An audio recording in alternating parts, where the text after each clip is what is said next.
How was your weekend? I had a fantastic weekend. I smoked a 20-pound brisket. It was such a great time. Welcome to How to Build a Tent, the podcast on how to make you successful. Today, we're going to be talking about the economy. We're going to be talking about the yield curve and why it inverted, what's going on in places like Germany, and the war that is basically escalated now between China and the United States. It is getting crazy, and you can tell Trump is a bit upset based on his tweets. And if you can tell he's upset based on his tweets, you know it's been pretty crazy. I mean, he actually asked if the Federal Reserve chairman was worse than the communist leader in China. He actually asked if Powell was worse than President Xi. That is absolutely amazing to me. We are part of the Fight Laugh Feast Network. Go to fightlaughfeast.com. Put in HtBT in the memo field. You'll get a mug. You'll get a pint glass while supplies last. And you will also get tons of great benefits. They're coming out with new stuff all the time. But most of all, you are keeping us on air. You're keeping the shows coming. You're keeping the network going. You're helping us grow and proclaim the Lordship of Jesus in every area in life, and helping you also be equipped to fight, laugh, and feast. So go over, subscribe, fightlaughfeast.com, put in HtBT in the memo field, and help continue the fight. Help as we proclaim the gospel in all areas of life, specifically in business in the case of this show. If you have any questions, comments, you want to reach out to me, I wonder if, can you hear that thunder? Man, the thunder is unreal in Florida. It's absolutely amazing. If you want to reach out to me, you can find me on the social media sites, matt@howtobuildatent.com. It's my email. You can find me on the social media sites, howtobuildatent. I kind of did that out of order. I apologize for that. Now, we have a fellow tent builder. You don't mind if I call you guys that, right? You guys are building tents with me. I'm going to call you guys tent builders. His name is, where is his name? I think his name is Ralph. And his business is Focus Keepers. Now, in small business, you have such limited resources. And you need to focus your resources. You need to focus your time, your energy on your strengths. And you need to delegate your weaknesses, the things that you don't have time for, so you can focus on your strengths and provide maximum value. That's how you do it. If you're spending a lot of your time on your weaknesses, it's going to frustrate you. It's going to waste time. It's going to waste energy, when it would be cheaper just to pay somebody to do it. And then you spend your time on things that actually create more value. And that's one of the names of the games when you're starting a small business. And usually one of those areas is bookkeeping. And that's why I'm really excited to talk about Focus Keepers. You can go www.focuskeepers.com. And they are a virtual bookkeeping company that works with small businesses around the country, providing monthly traditional bookkeeping, including accounts receivable, accounts payable, and payroll services. Go over to their website, focuskeepers.com, support a fellow tent builder, and take some stress out of your life. You don't need to be worried about bookkeeping in your business. You need to be focusing on your strengths, pouring your resources and time into where you can provide the most value. So go over there and do that. The first thing I want to talk about is inverted yield curve. In case you haven't noticed, the stock market Friday took a turn for the worse. And a lot of it had to do with the trade war, but a lot of it has to do with what's going on with the Fed as well, and inverted yield curve. I've been hearing people even talk about the Fed's looking at the wrong thing, interest rates. But I want to talk about that, for example, for a second, and why the curve inverted, the yields.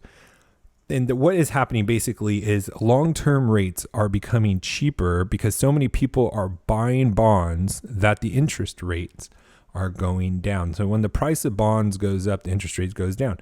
Now, you'll be like, why? I don't understand that at all. Well, basically a bond is a loan that somebody is giving and someone is willing to lend them the money by buying the bond. So the more people that are willing to lend somebody money that is issuing a bond, well, the more people that are willing to do that, the less that the person issuing the bond has to pay in interest. Again, interest is the cost, the yield, the amount of money you get for lending the money is going to go down because you're competing with a bunch of other people that are willing to give money. The less people willing to give you money, well, the more you're going to have to pay them in interest. And that is why there's an inverse relationship with the price of bonds versus the yield. And there's a lot of crazy stuff happening right now. In Germany, I don't know if you know, they're actually issuing negative yield bonds. That meaning that you are actually going to lose money. You're going to lose money when you put it in the bank. That you will buy these bonds and actually get less back in 30 years. These are 30-year bonds. They're offering negative yield. And what the purpose of this is to discourage savings and encourage investing, encourage moving your money around, because a lot of the other governments in the world are in a world of hurt. So what is happening is a lot of people are rushing to the United States that is still paying a positive return on the bonds, even if it's so minimal, it's just barely anything. I don't even know what it's paying right now. But I think a large part of why the yield curve inverted has nothing to do with the United States economy, like the times in the past where it's been an indicator of a recession coming. It's been because it's been coupled with the economy slowing down as a whole, and some people argue as well as the money supply. But in my opinion, it's because the United States is doing so much better. The dollar is incredibly strong because the Fed isn't lowering rates and devaluing the dollar like other countries are. And everyone is pouring money into the United States. So that is my thinking of why the yield curve inverted. And that is why the stock market took a hit this week. Another reason that it took a hit is China announced they were issuing another round of tariffs against the United States. This really impacts our farmers. The Chinese import a lot of our soybeans and other products as well. And what followed as well, which really sent the stock market into a tailspin, was Donald Trump's tweet. And he said, "Our country has lost, stupidly, trillions of dollars with China over many years. They have stolen our intellectual property at a rate of hundreds of billions of dollars a year, and they want to continue. I won't let that happen. We don't need China, and frankly, would be far better," which I agree with, by the way. Better off, continuing on his tweet thread, better off without them. The vast amounts of money made and stolen by China from the United States year after year for decades will and must stop. Our great American companies are hereby ordered, which you can't do, to immediately start looking for an alternative to China, including bringing your companies home and making your products in the United States. I will be responding to China's tariffs this afternoon. And as I'm recording this, I have not seen his response yet, if he has even made it. But I bring that up because this trade war has escalated again. Now, Trump, even though he's not, he can't literally order companies to not invest in China. But the very act of the president saying it is time for all American companies to pull out of China is a really big deal.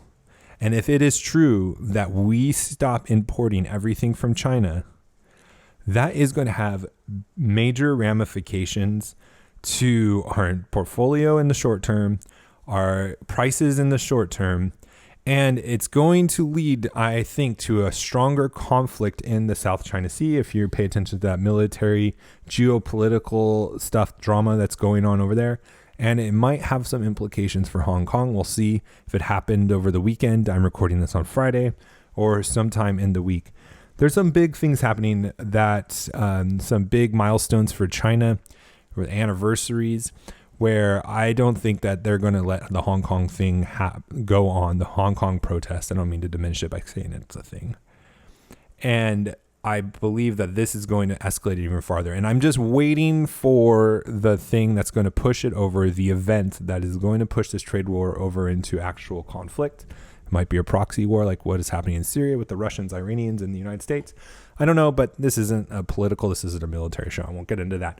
But I will say this is it might be time to pull out your investments because it might start to get really rocky, specifically because September has historically been a negative month for the stock market. I believe it's been pretty much historically been negative over the month since the 1950s. So with the escalating trade war, with Trump really pushing the companies to be pulling out of China, which a lot of them are already doing, with whatever China is going to come back with, which is historically the stock market being in a world of hurt in September, I would be really cautious about your investments, and maybe it's time to pull out until we can wait and see what's happening. I'm not going to be pulling out completely. Just full disclosure, I'm still keeping some investments in. I'm not saying this is an absolute fact, but it could be bumpy from here on out. If you have any opinions on that, I'd love to hear about it. I'd love to hear what you guys think about all this is going on. You can, again, email me, matt@howtobuildatent.com. Find me on the social media sites, How to Build a Tent. And we will talk to you tomorrow. God bless.